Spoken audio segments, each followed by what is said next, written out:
ទស្សនៈរបស់គ្នាសូមស្វាគមន៍មកកាន់ Channel រៀន Digital ចឹងនៅក្នុងវគ្គនេះគឺយើងនិយាយអំពីបច្ចេកវិទ្យាខ្លីៗព័ត៌មានបច្ចេកវិទ្យាទី1របស់យើងគឺនិយាយអំពី Apple ក្រុមហ៊ុន Apple បានបញ្ចេញនៅ version iOS 18ថ្មីសម្រាប់ iOS ថ្មីរបស់យើងទាំងអស់នេះចឹងគឺបាន add នៅ widget នៅលើ lock screen របស់យើងហើយនឹង improve privacy នៅលើ dashboard ទាំងដែរចឹងបងប្អូនទាំងអស់គ្នាចាប់អារម្មណ៍សូមធ្វើការចាប់ផ្ដើមតើជួយបន្ថែមវាចែកជាព័ត៌មានទី2នេះគឺយើងនិយាយអំពី Microsoft បានប្រកាសឲ្យ update នៅ software របស់ Valve គឺជាកម្មវិធីមួយដែលជំនួយនៅម៉ាស៊ីនចាស់ៗរបស់យើងឲ្យមានសមត្ថភាពខ្លាំងជាងមុនដោយប្រើបច្ចេកវិទ្យា AI search ចឹងបើសិនជាយើងមានម៉ាស៊ីនចាស់ៗ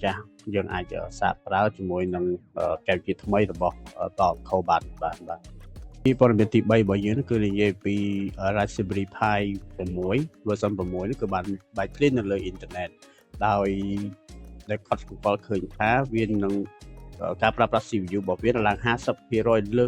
លឿនជាង version P5 អញ្ចឹងបើសិនអ្នកដែលគេចូលចិត្តបង្កើត server នៅផ្ទះឬក៏តាមមជ្ឈមណ្ឌលអីហ្នឹងគឺអាចធ្វើការសាកល្បងប្រើនៅ version 6នេះបាននេះជាដំណឹងល្អសម្រាប់ពួកគាត់តែនេះគឺជាដំណឹងបច្ចេកវិទ្យាថ្មីសម្រាប់អ្នកទាំងអស់គ្នាទេបើសិនជា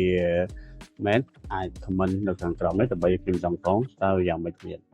សូមអរគុណកុំភ្លេចជួយ subscribe និង like នៅ channel នេះផង